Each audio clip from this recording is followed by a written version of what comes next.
সালাম আলাইকুম।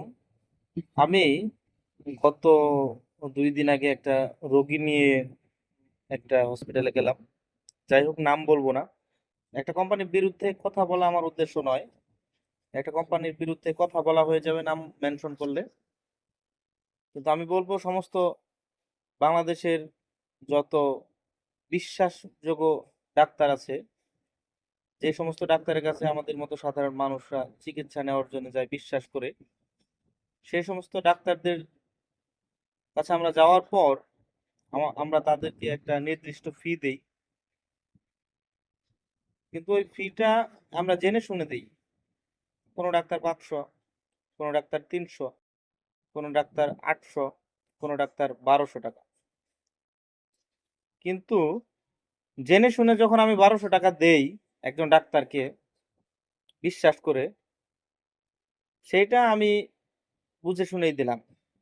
কিন্তু যখন আমাকে টেস্ট দেওয়া হয় কিছু, সেই টেস্টগুলো যখন আমি করাই, করানোর পরে সেই টেস্টের রিপোর্টগুলি যখন আমি দেখাইতে যাই, ঠিক তখন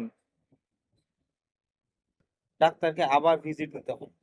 তো সেইটা আমি মনে করি এই টাকাটা সম্পূর্ণই হারাম একটা টাকা। আমি এটাই বলবো, কারণ আমি আপনার রোগী, আপনি আমার ডাক্তার। আপনি টেস্ট দিয়েছেন, আমি টেস্টগুলো করাইছি। সেই টেস্টগুলো আপনি দেখবেন, অন্য কোনো ডাক্তার দেখবে না।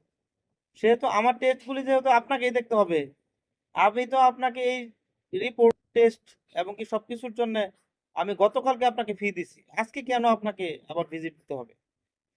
তো আমি সমস্ত বাংলাদেশের সমস্ত মানুষের প্রতি আমার আহ্বান, এই বিষয়টার উপরে আপনারা আওয়াজ তুলুন।